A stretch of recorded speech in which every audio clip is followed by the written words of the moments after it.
I'm here with Marc Pitman of fundraisingcoach.com.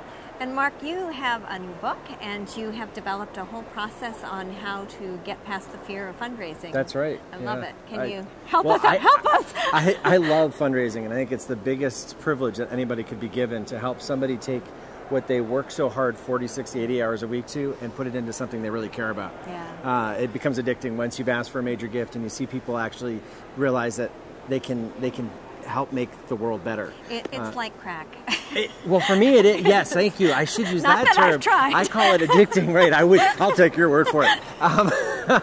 But it is. It's really exciting. So what I tell people as a Gen Xer, I heard Get Real a lot growing up, and so I use the acronym REAL.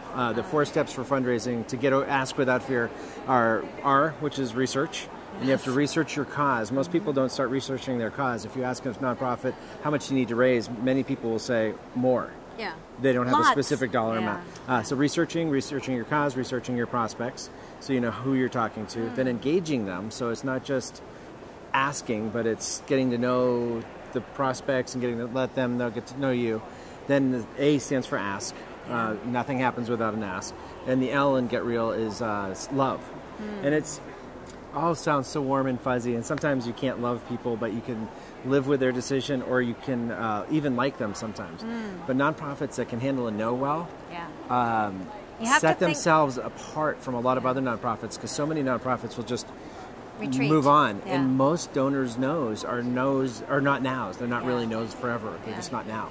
And it's handling no with grace, because people will flame out possible future donations. Right. We've seen it too. It's take no with grace. It is the not now, and think bigger picture. Always. And so what many my message when I speak around the world is to try to treat donors like human beings, not ATMs.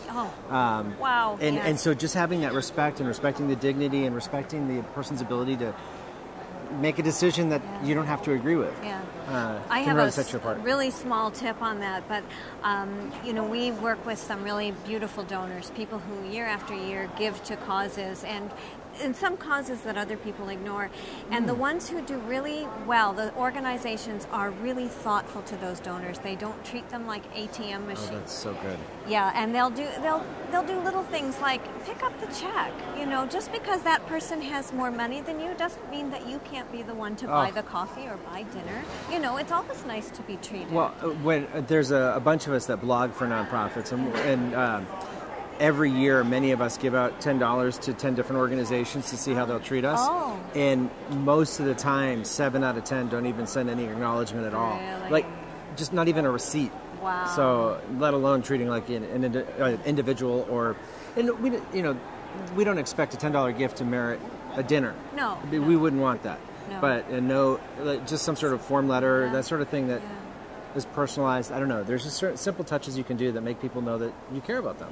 Anybody who knows me knows that I care tremendously about the James Fund, which is a childhood cancer cause, neuroblastoma, one of the worst childhood cancers there is. Tom Hanks is the honorary patron. Amazing. Nice. But the family, the James Burrell family, they sit down and write handwritten thank you notes to virtually everybody who does something nice for the organization. That's amazing. It sets the bar. Goal. Yeah, it definitely sets the bar. It does. But it gets you hooked as a donor. I can't, I give a huge amount of time to them, and I can't stop. When somebody treats you that way, they were at my wedding. It's no longer a donor relationships. They are my friends. They are an extension of my family. Well, and what a lot of nonprofits need to do, and it doesn't take a lot of effort, unfortunately, because we're just not that good at it, but what we need to do is make it so that it's just donors will feel like, wow, that was unexpected. Yeah, it is the unexpected. One of the best things you could do with your board of trustees is have them call a certain level of donor and just say thank you. We call it a thankathon, and it gets board members engaged in the fundraising process, and it gets really the energy level in the room just continues to go up as people just, no, we're not asking for money, we're just thanking you for investing in us, we're doing some really cool things, but we couldn't without you. Yeah, I wanted to touch on that. It's cool, and it's easy, right? Doesn't cost anything. Everybody has a cell phone. You just give them the phone number, and but I wanted to ask you about the fear element, because it's so hard for so many to pick up the phone and just make that ask or send that email. It's the fear of no. So what tips can you offer? Well, part of that is if you've researched your cause, researched your prospects, you've already cut out a bunch of people that you're not going to ask. And then if you've engaged them, you have a better idea of, well, this is the analogy I often use. It's like our nonprofit, the donor is an electrical cord, and our nonprofit is a wall of electrical outlets, and we get to walk up and down the wall and try to make sure that we can fit the cord into the right outlet. So in the United States, we have 3-prong outlets. We have 2 prongs, and then we have 2 prongs with the fat one. If you try to stuff a 2-prong with a fat one into a 2-prong that doesn't have the fat side, it was so frustrating because it looks like it should fit, but nonprofits do that to donors. So as we're walking up and down that wall, the fear gets reduced, if not totally eliminated, at least reduced, because you at least know that this is something the person values, this is something they're interested in, and you have a higher likelihood. There's a lot of people, by the time you get down to the ask, there's a lot of people you've worked through that just it's not the right time or you don't want to do it. But having said all that, the other thing as fundraisers we need to do is get out of our own narrative. Often we'll be pre-qualifying donors. So we'll be saying, oh, they couldn't possibly give it this time because of this and because of that.